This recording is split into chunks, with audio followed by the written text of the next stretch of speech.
My name is Jolene Sims, and at 36 I found out my family had been keeping a price tag on me I never agreed to. The night I lost the biggest contract of my career, my sister didn't ask if I'd eaten. She asked who was going to cover her car payment now. My mom nodded along like that was the real tragedy in the room. My dad walked into my old bedroom, pulled a flat box off the closet shelf, and started folding my shirts into it. He told me my sister needed the house more than I did.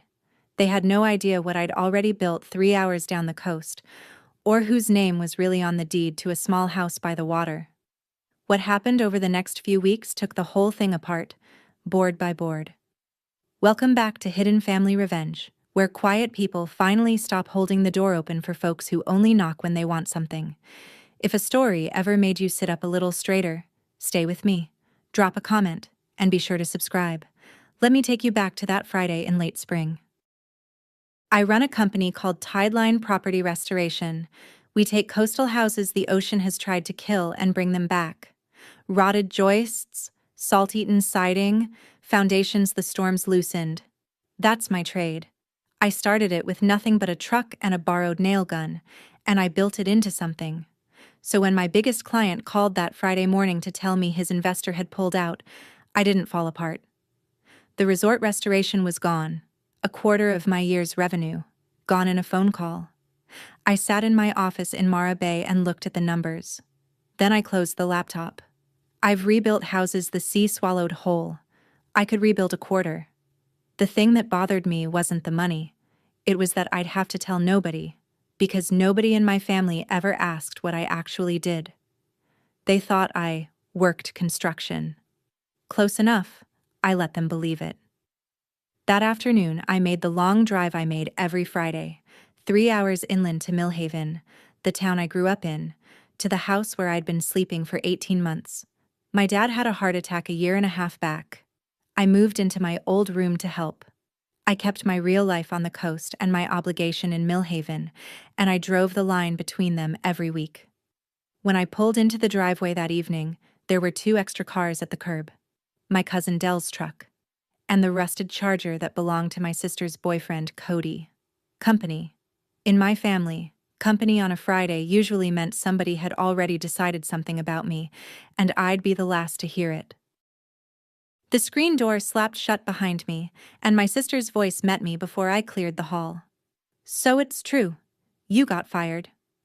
Brittany was folded into the corner of the couch with her phone, Cody beside her, my mom in the armchair across from them. The neighbor, Mrs. Pruitt, sat by the window with a glass of sweet tea, pretending she wasn't there for the show. Laid off, I said. The client went under. Nobody fired me. Brittany didn't care about the difference. She turned to my mother like I wasn't standing there. Mom, who's going to pay my car now? There it was. Not, are you okay? Not, what happened? Just a bill, addressed to me. My mom, Carol, set her tea down on the side table and folded her hands the way she does when she's already made a decision and wants it to look like a conversation. Now, Jolene, don't get worked up. We'll sort it out. You always sort it out. Cody smirked at his phone. Dell, by the kitchen doorway, gave me a look I couldn't read yet. Something close to a warning. How do you already know I got laid off? I asked. Brittany shrugged. Cody's cousin works at the supply yard. Word travels. So they'd known for hours. They'd gathered in this living room and discussed my bad day before I even made it to the door, and the only item on the agenda was who covered her $300 payment. I drove 3 hours to find out my own family had a meeting about my paycheck, I said. My mom smiled like I was being difficult. Sit down, honey. You're tired. I didn't sit. My father, Wayne, came in from the hallway holding a flat cardboard box, the kind we kept for moving. He popped it open without looking at me and set it on the coffee table. Your sister and Cody need a real room, he said. They're talking about getting married. It makes sense for them to have yours. Then my mother delivered the line she'd clearly rehearsed. Your sister needs this house more than you do, Jolene. She said it gently, which made it worse. Brittany didn't even glance up. Mrs. Pruitt found something fascinating in her tea. My dad walked into my room down the hall, and I followed and watched him fold my work shirts into that box. The same hands that taught me to swing a hammer now packing me out of the house I'd been holding together. "You're really doing this," I said. "You've always landed on your feet," my mother called from the living room. Like that settled it. And there it was, the family motto.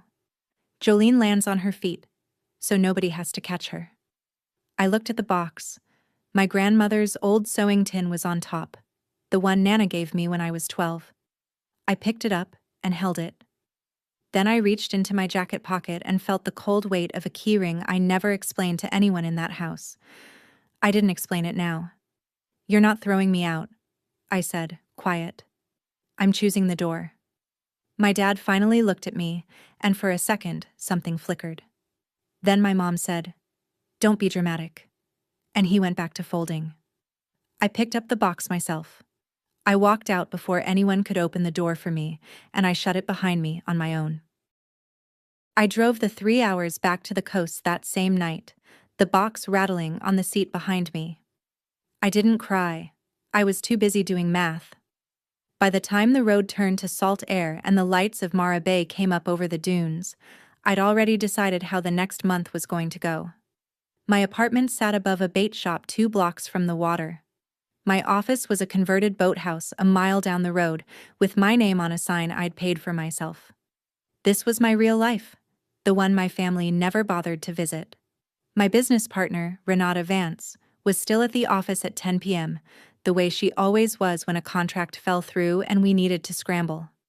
She took one look at me carrying that box and set down her coffee. "You finally left that house," she said. "They left me," I told her. "I just stopped arguing about it." Renata had been telling me for a year to pull back from Millhaven. She'd watched me wire money home, cover bills, drive that highway every weekend, and she'd watched me come back emptier each time. "Good," she said now. "So what do you want to do about it?" I didn't answer right away. I set the box down on my desk and looked at it. On top, under the sewing tin, was a folder I kept locked in my drawer at home and carried back and forth like a secret. Renata saw me look at it. "Is it time?" she asked. I still wasn't sure. But for the first time in 18 months, I felt the line I'd been driving go slack, like a rope finally let loose. Let me back up, because the box didn't come out of nowhere. 18 months earlier, my dad collapsed in the driveway with a heart attack. I got the call at a job site, drove the 3 hours without stopping, and I didn't really leave after that. Somebody had to manage the house while he recovered, and in my family, somebody has always meant me. My mom didn't work. Brittany drifted between jobs she quit before they could fire her. So I moved into my old room and took the weight. I caught up the property taxes that had quietly fallen behind. I covered the gap in the homeowner's insurance. And when Brittany wanted a newer car and her credit couldn't carry it, my mother handed me a pen and I co-signed, because a default on that loan would wreck the credit I needed to run my own business. I didn't do any of it to be a martyr. I did it because I can't stand watching a thing fall apart when I know how to hold it up. That's my flaw, if you want to name it. I fix. I'd rather carry the load than argue about whose load it is. I told myself it was temporary. I even set conditions once.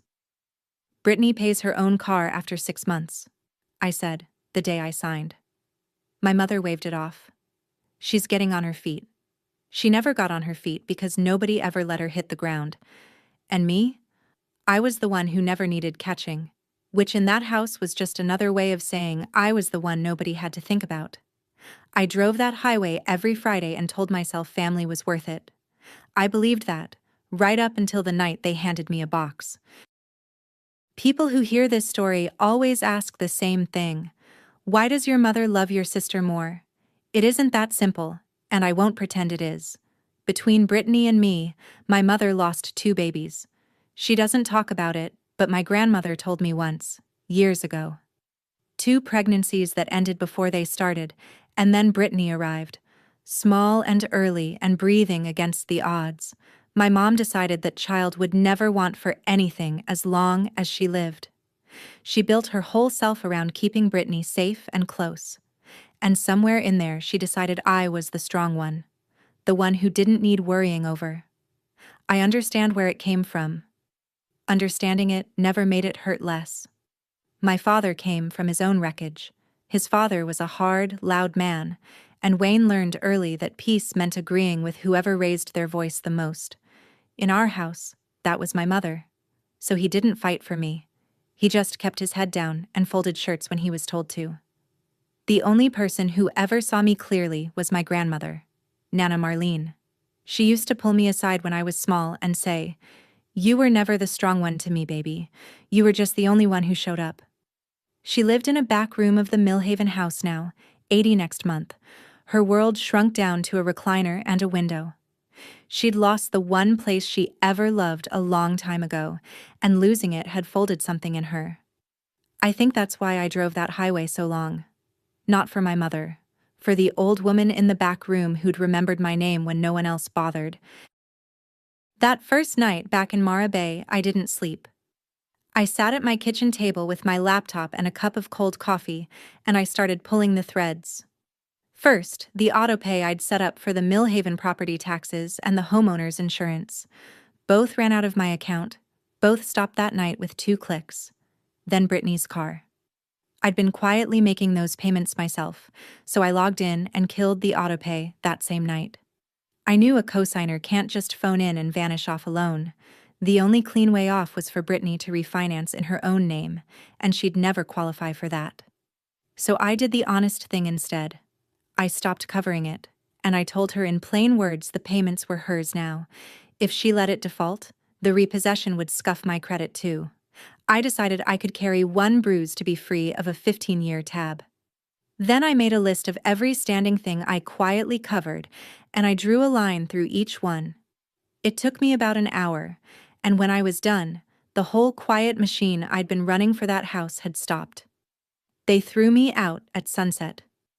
By midnight, the floor under them had started to give, and they didn't even know it yet. I wasn't doing it to punish anyone.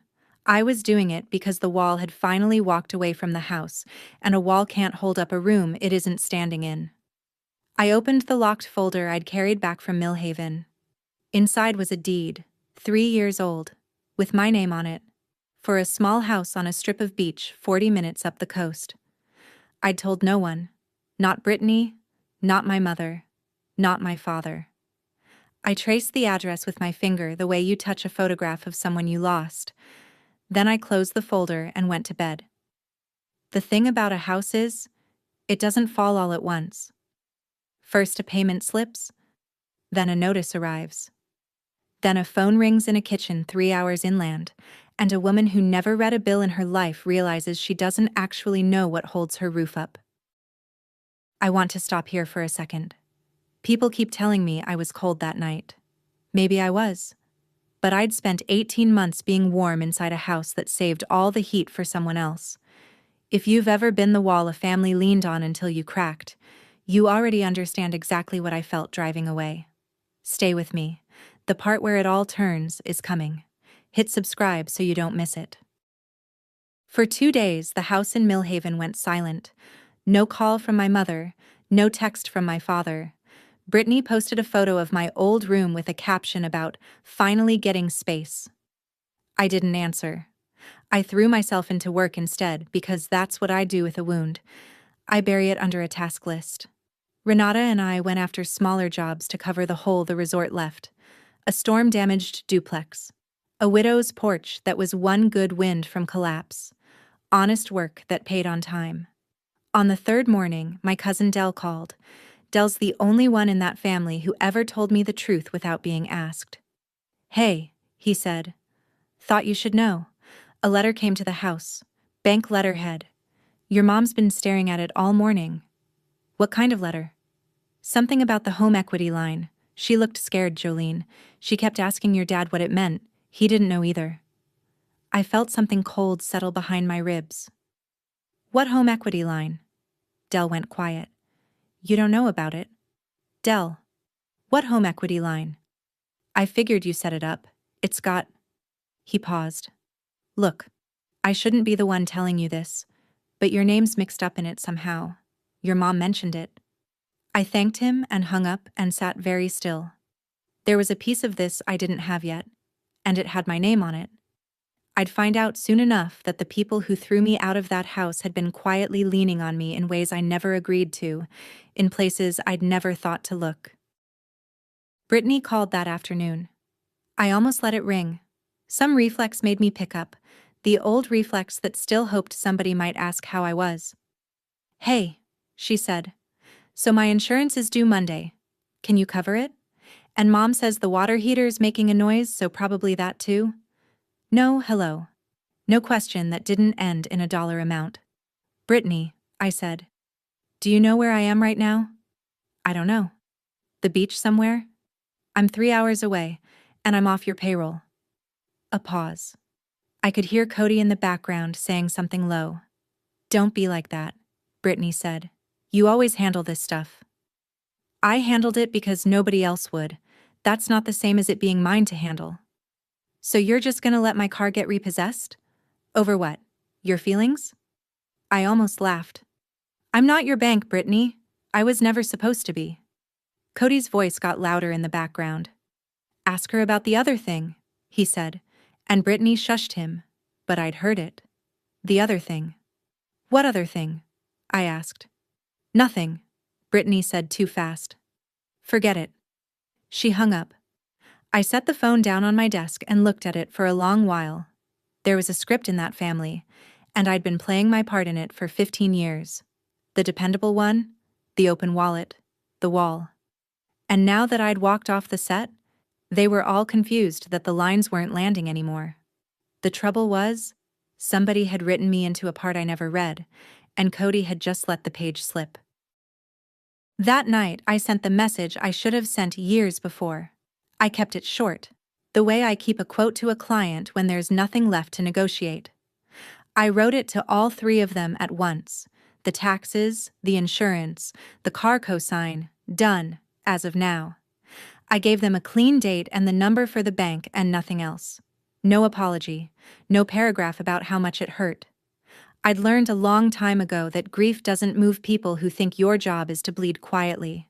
Only consequences do. Before I sent it, I wrote one more line, for myself as much as for them. Family isn't a bill. It's a door. And I'm done holding it open for people who only knock when they want something. I didn't send that part. I just needed to read it back once, in my own handwriting, to believe it. Then I hit send on the rest and put the phone face down. Renata read the message over my shoulder the next morning and nodded once. "No soft edges," she said. "Good. They'll try to make you the villain for this." "Let them," I said. "I've been the wall for 15 years. They can carry the roof for a while." I meant it too, but I already knew my mother. She wouldn't argue the money. She'd argue the love. She'd turn a spreadsheet into a betrayal and a boundary into an act of cruelty, because that was the only language she'd ever found that worked on me, and for 15 years, it had. The question I sat with that morning, watching the tide go out past the boathouse window, was whether it still would. The storm hit by noon. My mother called 6 times before I answered. When I finally picked up, she didn't lead with the money. She led with the knife. "After everything this family has done for you," she said, "this is who you've become?" "And what has this family done for me, Mom?" Silence. She didn't have a list. There wasn't one. "You've always landed on your feet, Jolene," she said, falling back on the old refrain. "You don't need us the way your sister does. Why are you doing this to her?" There it was again. That sentence she used like a hammer, the one that turned my whole life into a reason to ignore me. "I'm not doing anything to Brittany," I said.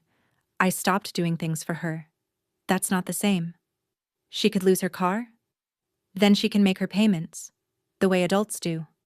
My mother's voice cracked, right on cue, the tears she could summon like turning a tap. "I lost 2 babies, Jolene. You don't understand what it is to almost lose a child." It was the one true thing she'd said, and she used it like a weapon, the way she always did. "I do understand, Mom," I said quietly. "I've understood my whole life. That's why I drove that highway for 18 months. But grief isn't a bill I owe forever. She went silent again. Then she said something that told me exactly where this was headed. We'll just figure out your grandmother's birthday without you then. Nana's 80th.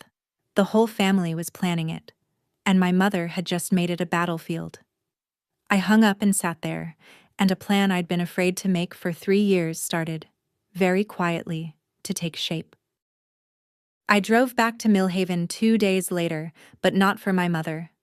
I went in through the side door, the one that opened near the back room, so I wouldn't have to pass through the living room.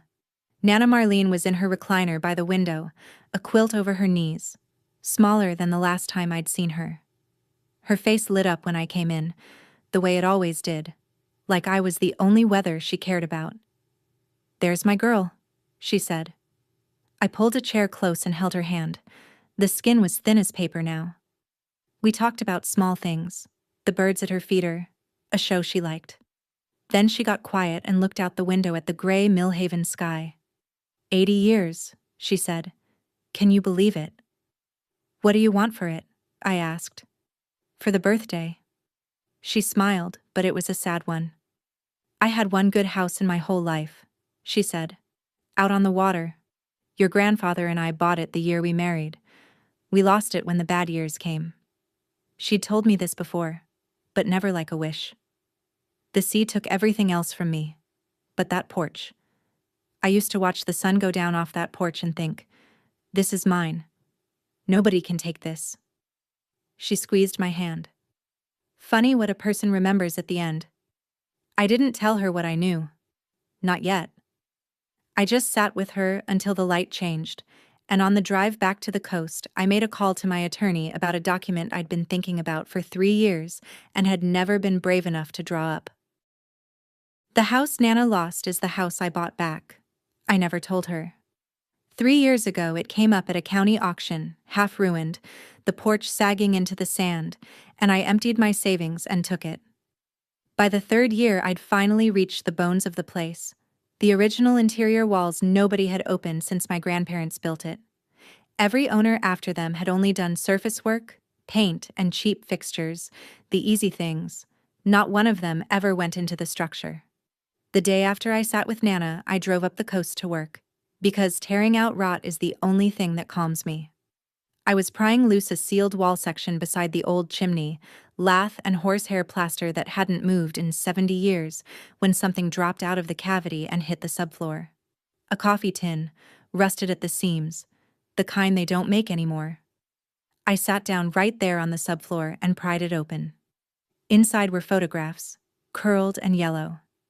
My grandmother young, my grandfather with his arm around her, the porch new and white behind them.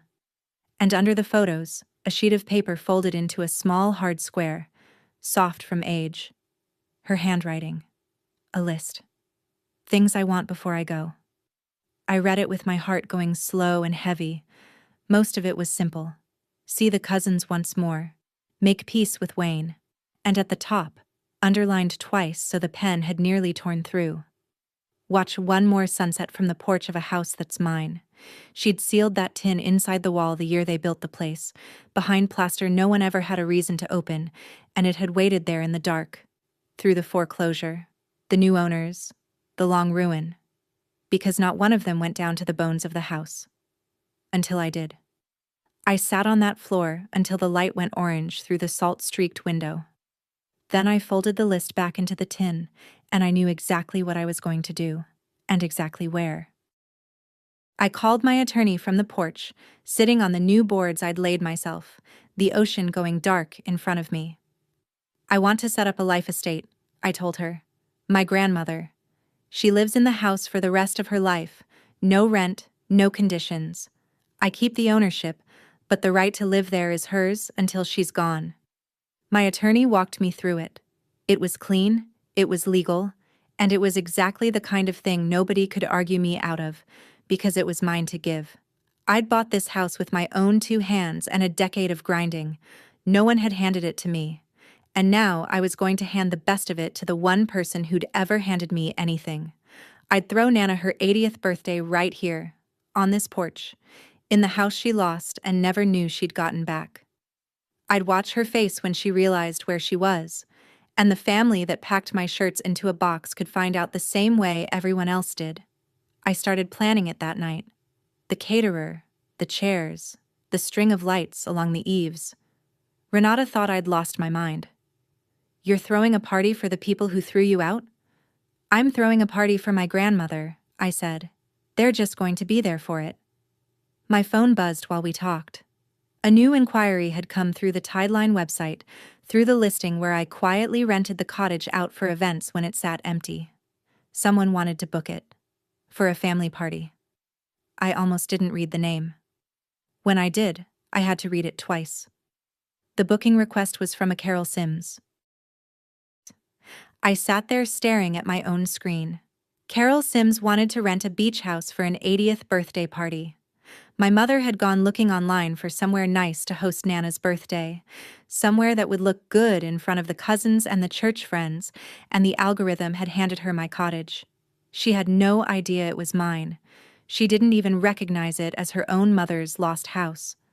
The listing photos showed it restored, transformed, nothing like the ruin the family remembered. Renata read the screen over my shoulder and let out a low whistle. "She's trying to rent your house to throw a party you were already throwing." "In the house her mother lost," I said. "That she doesn't know I own." We sat with that for a minute. It was almost too perfect. The kind of thing you couldn't write. My mother, who told me my sister needed a house more than I did, was now trying to pay me to use a house she didn't know was mine. There was a version of this where I exposed it right then, fired back a message that said, "You can't rent what I own. Watch her squirm over text." But text is small, and what my mother had done to me wasn't small, and it hadn't been done in private. She'd packed me out in front of a neighbor. So I wasn't going to settle this in a private message. I was going to settle it the way she'd done it. Out loud, in front of people, with witnesses. "Don't answer it yet," I told Renata. "Let me think about how I want this to go." I already knew. I just wanted to be sure I had the stomach for it. Before I could plan anything, Del called again, and this time his voice was tight. "I found out what the bank letter's about," he said. "You're not gonna like it." 2 years ago, it turned out, my mother had opened a home equity line against the Millhaven house.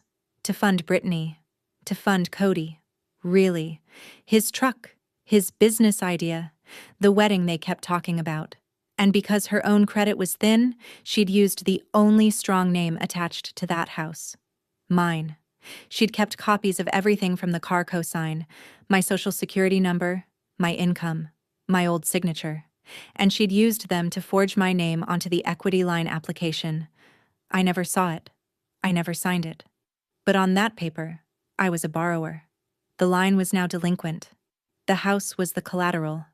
And my name was on the hook.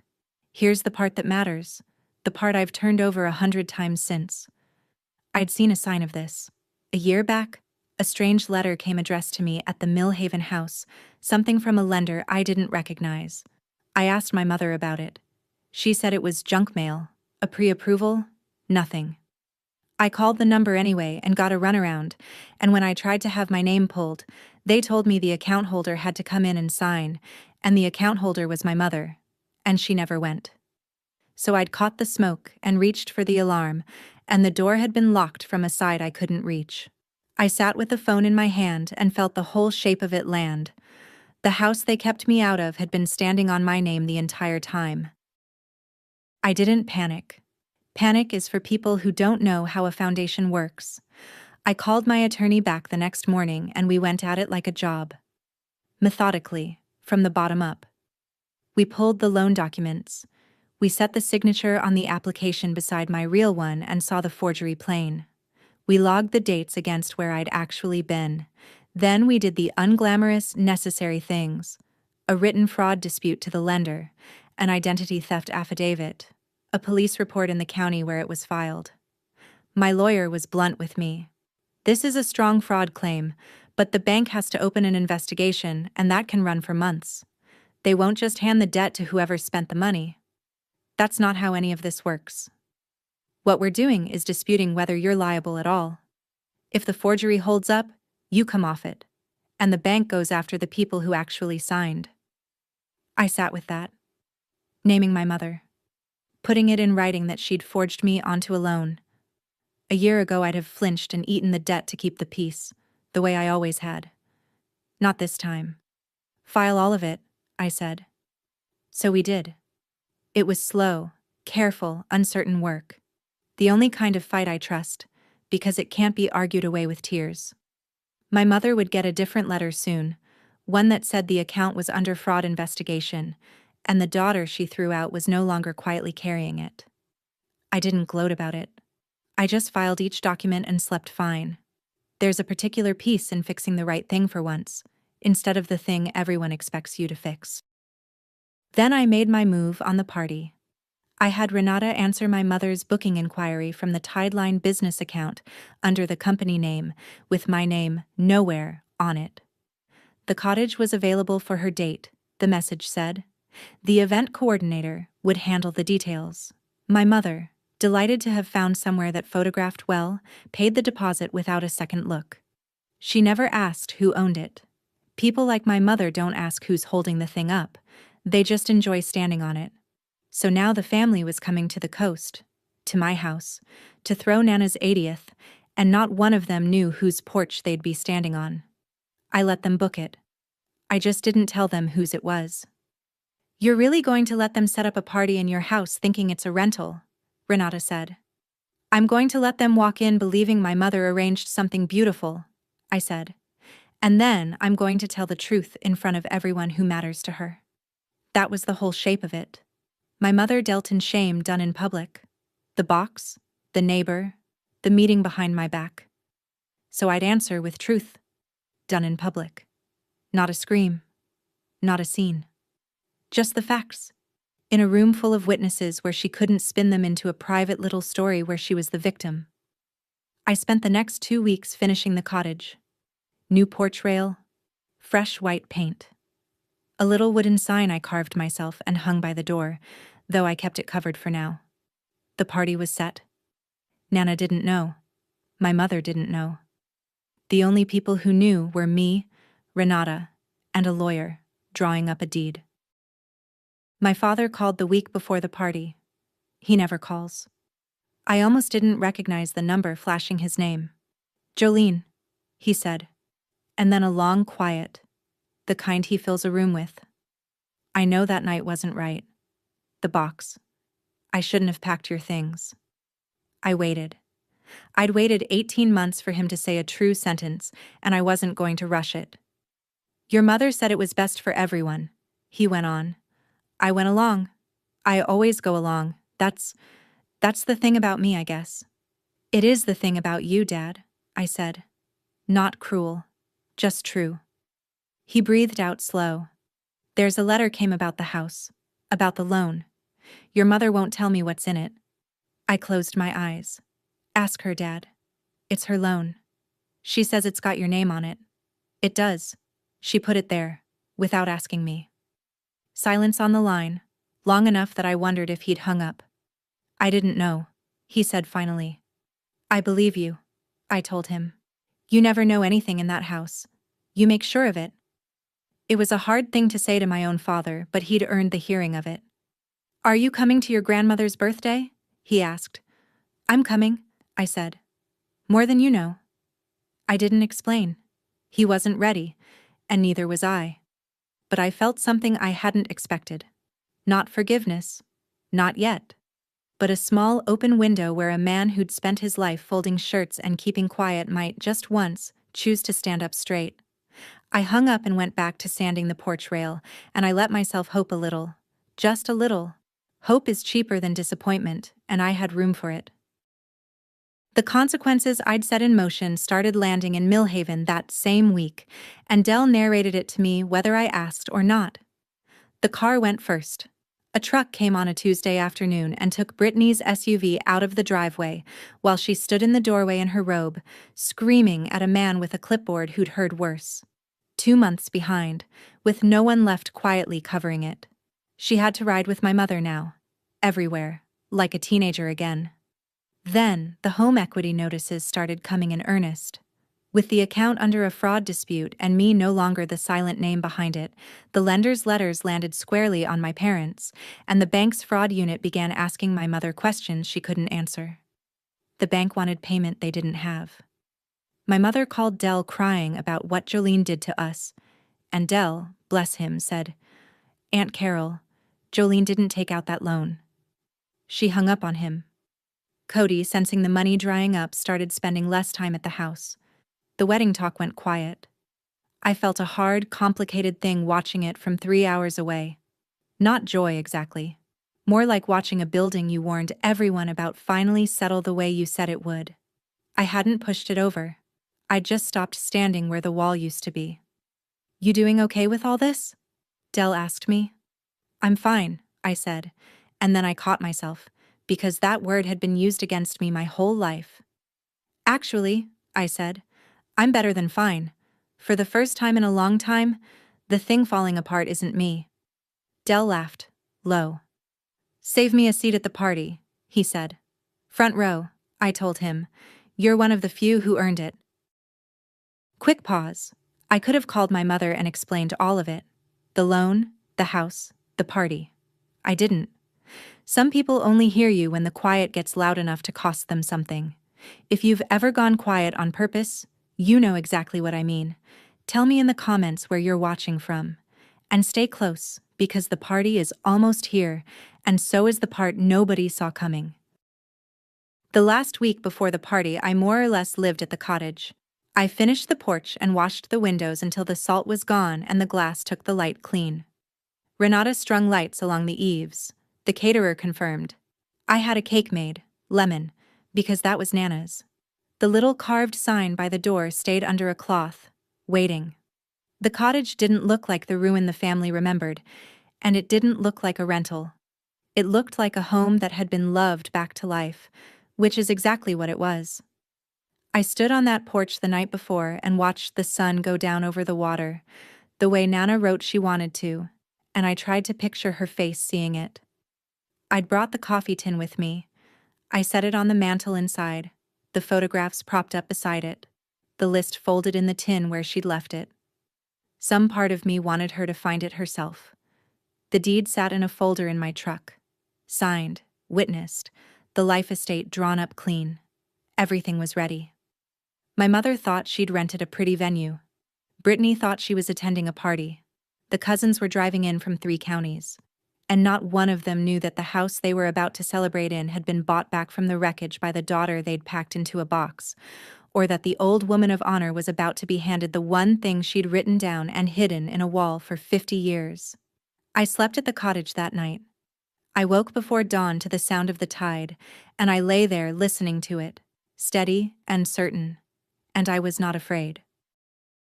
My mother called the morning of the party, and this time the performance had cracks in it. "The bank is threatening to take the house, Jolene." Her voice shook, and for once I thought some of it might be real. "They say the loan's in default. They say you filed some kind of fraud claim against it. You have to fix this. You have to help us." "I didn't take out that loan, Mom," I said. "You did. In my name. I did it for your sister. For the family. You did it without asking me, and now you want me to pay for it. We could lose the house." "You told me Brittany needed the house more than I did," I said. "So I left it to her. I'm just doing what you asked." There was a long silence. Then she said the thing she always said, like a coin she kept flipping because it had always come up heads. "You've always landed on your feet, Jolene. You can take this. We can't." I let the line sit empty for a moment. "I'll see you at the party, Mom," I said. "I think you'll find it really is something." She didn't catch the weight in it.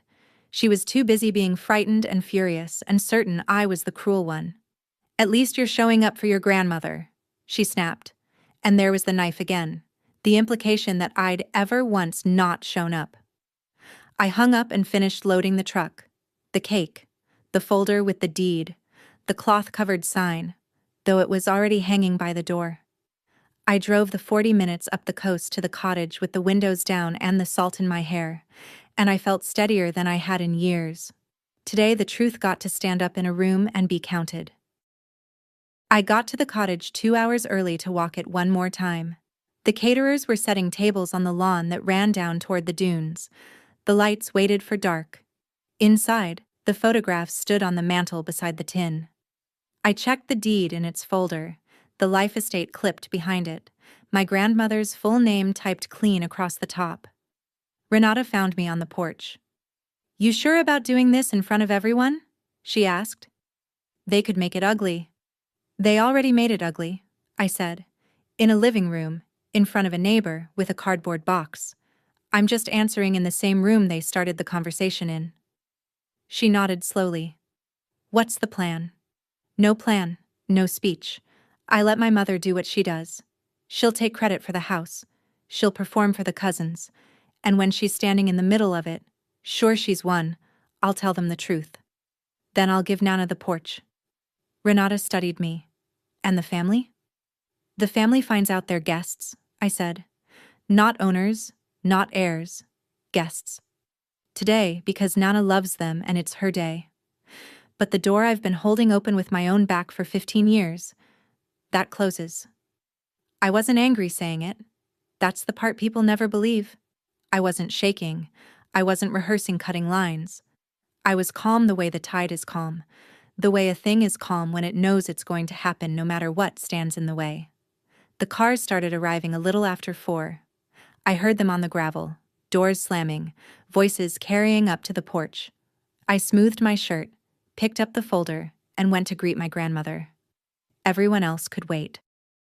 They wheeled Nana up the gravel path in a borrowed chair, a shawl around her shoulders, and I watched her face the whole way. She was looking at the cottage the way you look at a word you can't quite remember. Then the porch came into full view. The white rail, the lights, the windows clean and shining, and she stopped. Her hand came up to her mouth. "Wayne," she said to my father, who was pushing the chair. "Wayne, this is—" She couldn't finish it. "This is my house." The cousins kept moving past her toward the food, not understanding, but my father went still. He knew. He'd grown up visiting this porch. He looked at the house, and then, slowly, he looked at me, standing at the top of the steps, and something crossed his face that I'd never seen there before. My mother breezed up the path in her good dress, already smiling for the cousins, already the hostess. "Isn't it lovely, Mama?" she called out, loud enough for everyone. "I found it for you. I wanted you to have somewhere beautiful." Nana wasn't listening to her. She was staring at the porch, at the carved sign by the door I'd hung that morning and finally uncovered. Marlene's porch. Her own name, in cedar, weathered to look like it had always been there. "Who did this?" she whispered. "Who brought my house back?" The party noise went on around us. Cousins laughing, ice clinking, the caterer calling about the cake. But in that little pocket of porch, 3 people stood frozen. My grandmother with her hand over her mouth, my father gone pale, and my mother, finally, beginning to sense that the script in her head and the room she was standing in were not the same place. "Mama," my mother said again, uncertain now, "I rented it for you." And that was the moment I'd been waiting for. I came down the steps. My mother, rattled but recovering, did what she always does. She filled the silence with herself. She turned to the cousins gathering on the lawn, to the church friends, to Aunt Retha and the whole crowd of them, and she raised her voice into the role she loved best, the generous one, the one who made things happen. "I wanted Mama's 80th to be special," she announced, "so I found this gorgeous place right on the water. Wasn't easy, let me tell you, but nothing's too good for my mother." A few people clapped. Brittany, beside Cody near the cooler, smiled like the praise was partly hers. My mother was glowing now, the fright from the morning's bank call buried under the warmth of an audience. This was her medicine, to be seen as the woman who provided, who arranged, who gave. The same woman who'd told me my sister needed a house more than I did was now taking a bow in a house she didn't know I owned. 3 months of planning, she went on, warming up. I just wanted somewhere that felt like family. Nana was still staring at the sign. My father hadn't moved. Dell, off to the side, caught my eye and gave the smallest nod, like a man bracing for a wave he could see coming. I let my mother have her moment. I let it grow. Let her gather the whole crowd into the story she was telling. Let her stand at the very center of it. Certain she'd won. Certain she was the hero of her own mother's birthday. Then, when she paused to let the admiration settle, I stepped into the middle of the lawn where everyone could see me, and I said, in a voice that didn't need to be loud, "Mom, you didn't rent this house." The lawn went quiet the way a beach goes quiet right before the water pulls back. My mother turned to me, the smile still on her face but losing its grip at the corners. "What do you mean I didn't rent it? Of course I paid the deposit. The company. The company is mine," I said. "Tideline. The one you booked through. The one you paid. That's my company, Mom. And this is my house." Nobody moved. The cousins looked from me to her and back, sensing they'd walked into the middle of something. "I bought this house 3 years ago," I said, calm, steady, letting each fact land on its own weight. "At a county auction. The same house Nana and Grandpa lost when the bad years came. It was a ruin. I emptied my savings and I bought it, and I've been rebuilding it with my own hands every weekend since. On the weekends, you all thought I was off at a job site." My mother's mouth opened and closed. That's not... "You work construction," she said, as if that was a rebuttal. "I own a restoration company," I said. "I've owned it for years. You never asked. None of you ever asked what I did because you only ever wanted to know what I could do for you." And then my mother did what she always does when the ground moves under her. She exploded. "You bought our family's house and you hid it?" she shouted, the performance for the cousins forgotten now, her face going red. "You let me make a fool of myself? After everything, after we took you in, after we raised you, this is your revenge?" The cousins watched her come apart. I didn't raise my voice. I didn't have to. The louder she got, the smaller her story became. "It's not revenge, Mom," I said quietly. "It's the truth. And it's about time it stood up in a room you couldn't talk it out of." I walked to my grandmother's chair and crouched down to her level, the folder in my hand. The whole lawn was watching. "Nana," I said, "I brought your house back. And I'm not just giving it to you for today." I opened the folder and showed her the deed, her name typed clean across the life estate. "This says you live here for the rest of your life. No rent, no conditions. The sunset off that porch is yours, the way you wrote it. The way you hid it in the wall for 50 years for me to find." Her hands were shaking as she took the paper. She read it, and then she read it again, and then she pressed it to her chest and made a sound I'd never heard her make, half a laugh and half a sob. And she said, "My house. My own house." Behind me, my mother found her voice. "You can't just... We're family. That house should be..." She couldn't even finish the sentence. The entitlement so naked it embarrassed the cousins to hear it. "You've always landed on your feet, Jolene," she tried, the old coin, flipping it one more desperate time. I stood and looked at her, and I let her see that the coin didn't work anymore. "I did land on my feet," I said. "Right here, on the porch you packed me away from." The lawn was silent. "You told me my sister needed a house more than I did," I said. "You were wrong about which house, and which person. Nana needed this one more than this family ever did." My mother's mouth worked but nothing came out, and my grandmother, in her chair, clutching the deed, lifted her head and looked at her daughter and said, in a voice thin but clear enough for every cousin to hear, "Carol, hush." The girl gave me my porch back. Let her have her say. For the first time in my life, my mother had nothing. The whole carefully built facade came down right there on the lawn, in front of everyone my mother had wanted to impress. Aunt Retha asked, too loudly, "Carol, what's this about a loan on your house?" And my mother flinched like she'd been slapped, because of course the family grapevine had carried that too. The cousins started murmuring. Brittany, sensing the wind change, tried to pivot. "This is so unfair. You're embarrassing us at Nana's party." "I'm not embarrassing anyone," I said. I'm telling the truth at it. There's a difference. You'd be surprised how often those two get confused in this family. Cody had already drifted toward the parking area, suddenly very interested in his phone, the way men like Cody do when the free ride runs out. And then, my father moved. Wayne, who had spent 63 years keeping his head down and folding shirts when he was told to, walked past my mother. He walked to my grandmother's chair and he put his hand on her shoulder, and he looked at me, and he said, his voice rough, "She's right. Jolene's right. About all of it." It wasn't much. It came 30 years too late. But my mother turned to him like he'd betrayed her, and he didn't look away this time. He didn't fold. "Carol," he said quietly, "enough." It was the first time I'd ever heard him tell her enough. The party didn't end so much as dissolve. The cousins, unsure where to look, drifted toward the cake. Aunt Ratha started asking my mother pointed questions she couldn't answer.